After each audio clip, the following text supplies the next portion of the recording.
takes Ritter to the end zone, looking for Pierce. Did he hang on? Yes. Touchdown. Beat the back as I've been around. Here he goes again. Busts free. Jerome Ford down the sideline. Foot race. House call. Touchdown. 79 yards. Big run in the Peach Bowl. This is a big one, too. And it's going to go all the way to the house on the first play from scrimmage.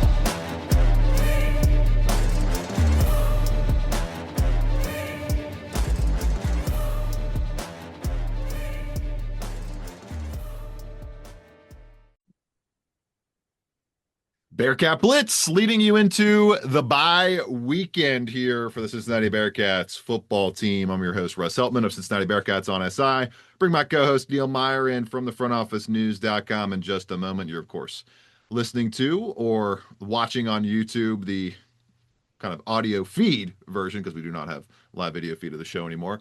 But thank you so much for tuning into Bearcat Blitz. We are presented by FanDuel Sportsbook, where we are loaded up with college football action this weekend. People can utilize a 30% profit boost on Friday games and a 50% profit boost in the Battle of the Bussin' with the Boys. You can back Taylor Lewan and his Michigan men, or you can back Will Compton and the Nebraska Cornhuskers to win either side of that Nebraska-Michigan matchup this weekend. Get a 50% profit boost on the money line side that you want to roll with. Plus, there's another 50% profit boost available for the entire CFB slate this weekend from Bussin' with the Boys. And there's a 50% profit boost on the biggest game of the weekend, arguably, Auburn taking on Oklahoma.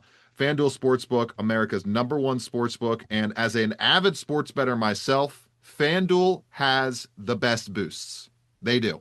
Across the board, the most straight boosts that I've seen of any sportsbook comes from FanDuel. You get a lot of those parlay profit boosts from other sportsbooks, but not all of them give you this many chances to get straight boosts and get some great closing line value on some otherwise normal odds at other sportsbooks for straight bets in particular compared to parlays. So make FanDuel your sportsbook of choice this weekend for the CFB action. We'll get to a fun show to take us into the bye weekend, some basketball news to start us off following the UC Hoops presser this past Tuesday, and then we have a kickoff time for next weekend's action against Kansas. We'll give our quick grades on the non-conference for Cincinnati Bearcats football and pick our most impactful game in the Big 12 this weekend for Cincinnati's overall 2025 season outlook. All that coming up after these messages on Bearcat Blitz.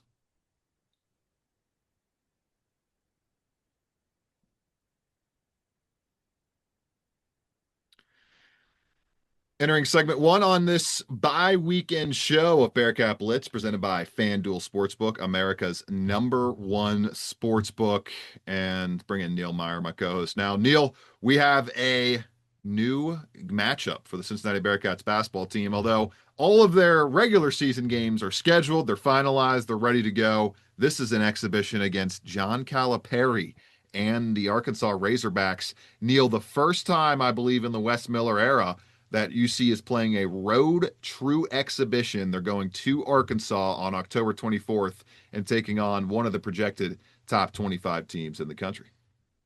Yeah, absolutely. And I think it's a huge opportunity for not only Wes Miller and his the Cincinnati Bearcats team, but for fans to kind of really see and hear what this team's all about. Now, obviously, there's probably not going to be much live stats reported with this being an exhibition game. So it's going to be interesting to kind of see what this Cincinnati squad's going to kind of roll out there. But we had heard rumblings all offseason of Wes Miller adding a perennial powerhouse in Arkansas for an exhibition game. It's now set in stone for October 24th. I'm excited for it, Russ. And the exhibition games is kind of one of those things where there was a new rule about a year and a half ago, 2 years ago, where allows teams to play these exhibition games instead of just jumping right in and using your non-con as exhibition games essentially. But I'm here for it. I like this matchup. It's going to be a tough environment because for those who remember who went out to Arkansas for the football game, they got a chance to see the facilities as well. And John Calipari in year 2 in Arkansas is looking to get this thing rolling, and he's got a high class of recruits coming in, then a high transfer class as well. Arkansas, Cincinnati, John Calipari, Wes Miller. I think it's going to draw a lot of attention, and I'm really excited for it. Russ, what's your thoughts on it? I love it. I think this is a great idea. It's another chance to kind of get a strong gauge of your team, Mhm. Neil, without risking a non-conference loss. And I think both sides would probably agree with that. A little bummed it's on the road and not at Cincinnati, but I mean, it's probably better for the Bearcats. I mean, right, Neil, because you don't have many non-con road opportunities. It's really just two, right? It's the Yeah. Xavier Mhm. game, and then what's it's the as I don't think I think that's the only true road game in the entire You non-conference have, slate because yeah, you have, the other two major opponents that they're facing in the non-con are neutral sites in the game against Georgia and in Louisville. Atlanta and Louisville, which is going to be in downtown Cincinnati. So yeah, I think this is the exact thing Cincinnati should do, and I'm actually honestly glad it's on the road in that sense because I mean they're going to need especially with how brand new this team is, which we're going to talk about in just a moment. You got to test yourself away from Fifth Third Arena. Yeah, absolutely. And especially versus a SEC powerhouse in Arkansas who has been making some noise throughout the last 8 or 10 years in college basketball. So for me, Russ, like you said, you have a team that is returning what now one key starter from a season ago. Like this is a great opportunity for Wes Miller and this team to go on the road and see what this group is all about. We heard his press conference the other day. He said he's very excited for this group, very happy with how the offseason is going right now with this group on the floor as they ramp up for their first practice, first official, quote unquote, official practice on Sunday, it sounds like. So overall, I'm excited. I think it's a huge opportunity, and we'll probably get to see a mix of rotations. So fans are going to get a glimpse of what Sean Abaya's role might be, Keyshawn Tillery's role. They're going to get a glimpse of what this team is all about. And it's going to be interesting to see what kind of style of basketball do they play compared to years past as well. Exactly, Neil. Like it's kind of the like I like this roster a little bit more than last year, but I still have the same issue with this team as we kind of move into the top takeaways from the UC Hoops presser of who's going to be that star. Is UC going to find a star this year? It was kind of Jizzle James last year, but not really. He wasn't efficient enough to be a star. Consistently scored in double figures, yes, but not consistent enough as a playmaker and as a shooter to be deemed a star in the Big 12 for a team that has NCAA tournament aspirations. Who's going to be that this year? Who steps up into that role? Is it Kerr Kriesa? If he stays healthy the entire time, I think he's a candidate, probably the top candidate to do that. Maybe it's Day Thomas breaking through into star level ability in his third season with the Cincinnati Bearcats. Maybe it's Sean Abayev. I'm not putting that onus on a freshman in his first season in the college ranks by any means, but he's got the pedigree. I think he's got the mentality, Neil. I don't know if you listened to the From the 513 podcast with him, Keyshawn Chillery, and Dan Horde, but I mean, go check that out if you haven't, people, because it's going to get you absolutely juiced to the gills about the potential of Sean Abayev and his mindset entering this season. He's got the mindset of a star, Neil. Does he have enough talent to overcome the lack of experience and get to that early on? That's what we're going to find out pretty early throughout the non-conference slate, I would imagine. And then outside of that, I don't know if there's really many other star candidates on this team. Maybe a Mustafa Cham, although if he's your star, Neil, what kind of ceiling do you have? It's probably just going to probably lean back on the fact of can he produce enough playmaking from that center position if he is your go-to offensive player to be able to keep Cincinnati afloat, because he's obviously going to be one of the top defensive players in the entire country. And that's the strength of this team. Evan Mayakawa's first preseason rankings came out earlier this week. He has Cincinnati 28th nationally and as high as 11th on his defensive ranking. So once again, this is going to be a team, Neil, that does really well defensively and is going to be searching for that star. That's my biggest takeaway from the Wes Miller presser is I love all these new names. I love the roster construction. Now, can they find that go-to guy, that guy that can get you that 5 to 7 points, those extra buckets in the final 5 to 7 minutes of games to be able to pull away and turn some of these close losses that have been so common in the Big 12 under Wes Miller into close wins. Yeah, absolutely. And I think the biggest takeaway for me, Russ, was hearing Mustafa Sham say all the things that you wanted him to say, essentially, right? You heard he put on nearly 25 pounds in the weight room with He's going to be a Coach. force. He could be a legit one and done at UC and go to the Yes. NBA draft. He's the best candidate to do that on this team this year. Yes, and I think that's the biggest thing, right? Because we saw what Aziz Bandago did over the last few years, but Mustafa Cham is different. Like he is Way better passer, way better shooter than Aziz. and he is legit 7'2", and as good a 7'3". defender, if not better than Aziz at defense. Right, and I remember watching him at UCF last year when that game went on, and Cincinnati had that win, but Mustafa Cham stuffed the stat sheet. I believe he had 8 blocks in that game, and it felt like it. Nasty. It was back and forth battle. But I'm really looking forward to seeing what he provides for this team, right? We have heard all off season about them wanting to go inside and have guys who can score with a force inside. Jalen Haynes fits that role too. Yeah, Jalen Haynes. Once you heard Mustafa Cham added 25 pounds roughly, you like to hear that, right? You like to hear that they can pound the ball inside and get to the basket, play back to the basketball as well. I'm very excited for that.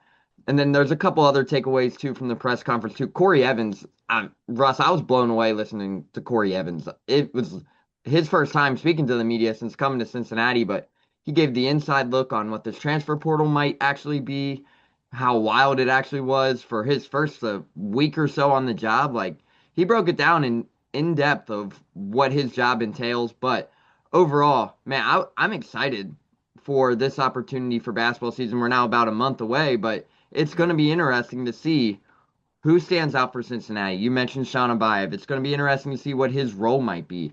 Mustafa Sham, Jalen Celestine. Like there's so many different pieces that Cincinnati is going to have to figure out. And it's honestly exciting. It is exciting. It's going to see what this team's all about, the depth, the roster reconstruction. So we don't even know what a starting lineup might look like until that exhibition game potentially. So that's another thing to look forward to. Basketball excitement, rebuilding, but I'm sure fans trepidatious until we get to the January doldrums. Are there going to be doldrums in January this time around? We will see with this new look crew for Wes Miller, a guy I really like Wes Miller. I hope it works out this year. Neil and I, we want to see these guys succeed. We don't want to talk about guys on the hot seat, which is unfortunately the situation that Wes Miller is facing entering his 5th season and that Scott Satterfield is trying to overcome in the midst of his 4th season right now. And we'll give a grade on what his first 3 games look like for Cincinnati and the Bearcats football team after this break, plus a kickoff time for next week. And which game this weekend do Neil and I have our eyes on as the most impactful for Cincinnati's future in the Big 12 this season? All that coming up on Bearcat Blitz, presented by FanDuel Sportsbook, America's #1 sportsbook.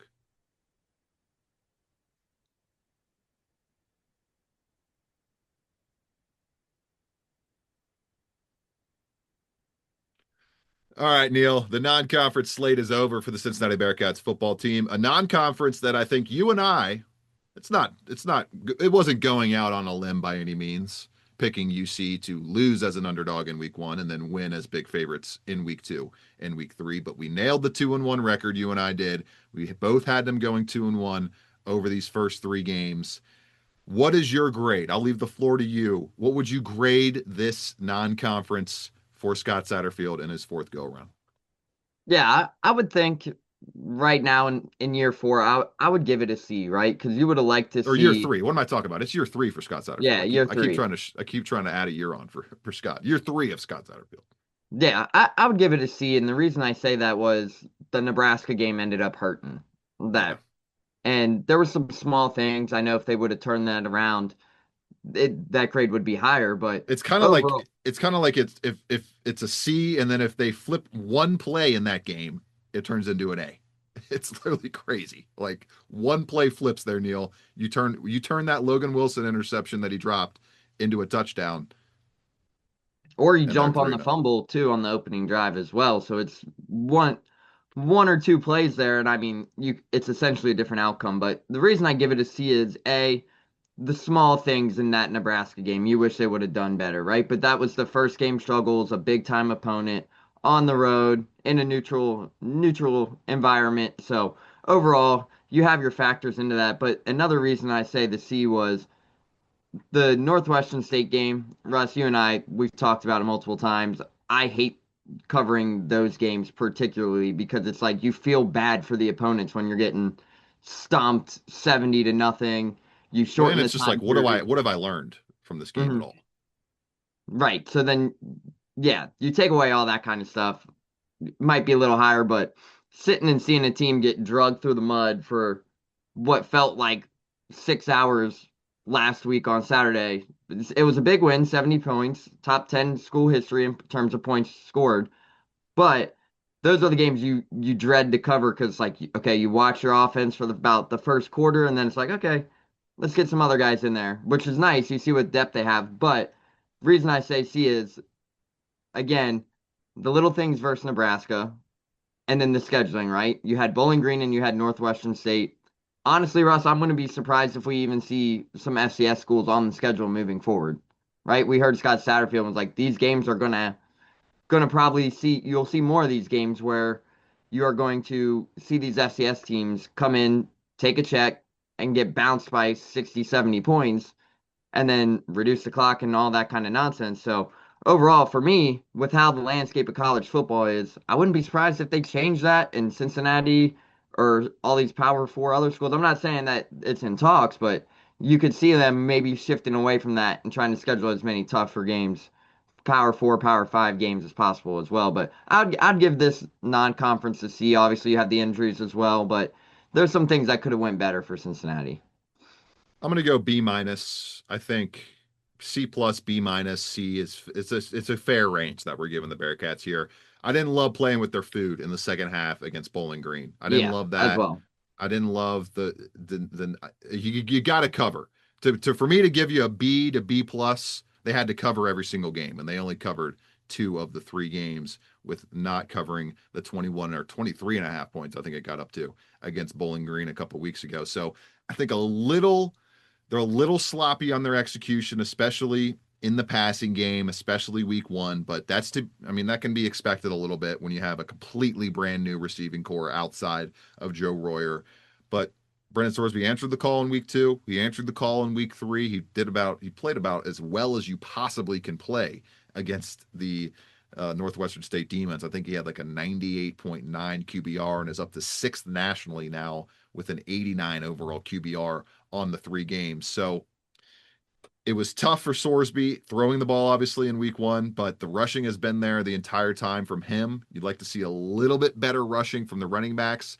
So I think there's just a little bit to be desired from the team across this three-game slate. And as we talked about with the Nebraska game, it's hard to give it anything but a B plus to an A plus if that pick six goes the other way and is caught by Cincinnati. If they fall on the fumble that you mentioned, like that game was so right there for the taking, and a couple plays are the difference between everybody feeling like, all right, we're ready to roll, momentum rolling, new facility, everything's going the right way for Cincinnati in year three of Scott Satterfield versus how good is this team? Who is this team right now? We can't really tell because they lost to their only real opponent in week one and then won comfortably against two outside the top 100 opponents in S&P Plus in the following 2 weeks.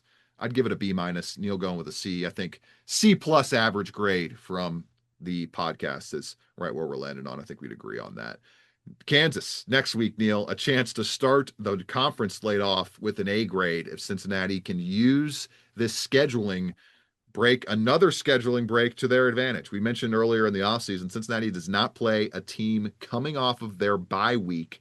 There's not playing an opponent coming off of that opponent's bye week at all this season. And Kansas gets a taste of that on the other side from Cincinnati this week. Kansas, a double-digit favorite over West Virginia on Saturday, but that's a conference game, Neil. That's going to be a physical, hard-fought game, and then they have to turn around and play Cincinnati immediately in the first window the next Saturday, taking on the Bearcats at noon Eastern, coming off of a 6 p.m. local time kickoff in Kansas tomorrow night. So, Neil, you get even fewer hours as opposed to maybe a kickoff at noon for Kansas because Cincinnati and the Jayhawks are taking each other on at noon next Saturday. Game will be airing on the TNT Turner Broadcast Network range. So you can find it on HBO Max, TNT, all that good stuff. Neil, this is great news for Cincinnati. This is a good break for the Bearcats. They are going to be even more well rested compared to a Kansas team that has to play a night game tomorrow and then turn around and play in the first window, that early window at 11 a.m. local time the following Saturday. Yeah, absolutely. It is a huge opportunity for Cincinnati. And I know we caught up with practice earlier in the week. I actually talked with Christian Harrison and I kind of asked him, I was like, how do you feel having this bye week heading into your first Big 12 game?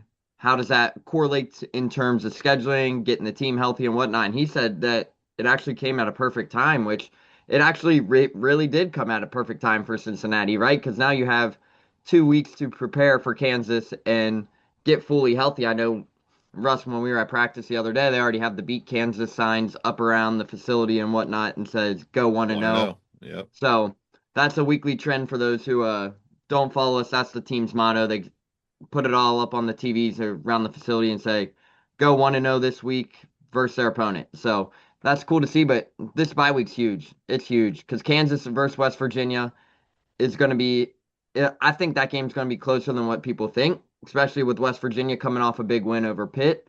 So not only that, but Cincinnati now has already had a week and a half, 2 weeks to watch film roughly on Kansas before their matchup, but they now have it good opportunity to watch another team they'll face in West Virginia as well. So overall, I think this matchup plays into their favor too. And Russ, I love that this Kansas game is on TNT as well. I really do. Yeah, they've done a good job. I've watched some of the TNT broadcasts so far, and they're treating it like a premier product. So we love that. And you can actually you don't have to if you don't have TNT, you can still watch the game. You can watch it on HBO Max as part of a subscription there as well. So Neil, closing out the show here with a look at we'll try. I think we'll do this both bye weekends. Kind of look at the games and see what games maybe impact what we think impacts Cincinnati the most out of the Big 12 slate. Now, it's hard to tell really what's going to be the most impactful game when almost I think every team that has a Big 12 on Big 12 opponent this weekend has not played a conference game yet. So obviously it's the start of the season. You're kind of projecting down the line a little bit. We may have the same game here. I don't think it's going to be crazy to both be picking what I think is the premier game in the conference and one that if Texas Tech beats Utah will throw a major haze over the projections for the Big 12 conference title game because a lot of people rolling with Utah right now. I believe I'll look at it. They are the odds-on favorite to win the Big 12 on FanDuel Sportsbook. Yes, they are. Plus 410, while Texas Tech is plus 460. So these are your two odds-on favorites, Neil. Whoever wins this game is probably going to move below that plus 300 or plus, they're definitely going to move below plus 400, maybe move below plus 300 to win the conference. And I think Bearcats fans should be hoping for Texas Tech to take out Utah because Cincinnati would eventually still control their destiny in a matchup against Utah down the line. And I would assume, Neil, that you'd rather one team kind of run away with one side of the conference title game matchup and not be in a nip-tuck tiebreaker race with two or three teams in congruence with you down the line. If anything, you'd rather Texas Tech just win 10, 11, or go undefeated because then you will have some more carnage down the line of the Big 12 standings. And Cincinnati doesn't have to face Texas Tech. So every time Texas Tech wins a game, that's another conference loss for potential Cincinnati opponent that they will be facing and can control their own result there when they have those matchups. So I'm going to roll with that game as the most impactful, especially if Texas Tech can get the job done and take out Utah because Texas Tech is not on the Bearcats schedule. And that means that they will be avoiding the best team by matchup so far in the Big 12. Yeah, and I'm right there with you too, Russ. That's arguably going to be the game of the week. And like you mentioned, Cincinnati. How about a noon kick in Utah? Is it in Utah? It's a 10 a.m. kickoff or 9 a.m. kickoff in Utah. Yeah, it's an 11 a.m. kickoff. But overall, I'm really excited to watch that matchup because of A, that time kickoff, and B, Cincinnati avoids Utah, and this is a big opportunity for Joey McGuire and Texas Tech and his Texas Tech squad for them to showcase, hey, okay, Utah is one of the premier teams in the conference right now. Let's go showcase what our $30 million roster looks like. And that's what Texas Tech's NIL evaluation or budget was for their football program this year. So I think I'm going to be really locked into that game, Russ, but I will also be very locked into, I think this could also be a game that affects Cincinnati in one way, is SMU and TCU. I think that could be a game down the line as the season moves forward. What could that really kind of impact Cincinnati season, right? Because Cincinnati ends the season on the road at TCU, but Josh Hoover and this TCU team, I was very impressed with the last 2 weeks when I watched them, but they have a opportunity at home, an in-state matchup, an in-state rivalry matchup versus SMU, who has been on fire the last 2 years since leaving the American Athletic Conference as well. So I'm going to be locked into that matchup, but that Texas Tech-Utah matchup is going to be drawing a lot of betting odds on FanDuel. For those who haven't listened, go use your boost there because that game's probably going to be your game of the week across college football outside of the Big Ten games. But that's going to be a game that draws a lot of betting odds as well. But I'm going to be really locked into those two games, and I think both of them could have major implications for Cincinnati's season moving forward. I like it. I like it. Good stuff from Neil Meyer. We will be back at it early next week as we move into the fourth matchup of the season for Cincinnati Bearcats football, taking on the Kansas Jayhawks. For Neil Meyer, I'm Russ Heltman. This has been Bearcat Blitz, presented by the FanDuel Sportsbook. Have a great weekend, everybody. 6, Ritter to the end zone, looking for Pierce. Did he hang on? Yes. Touchdown. Here on me. Back as I've been around. Here he goes again. Busts free. Jerome Ford down the sideline. Foot race.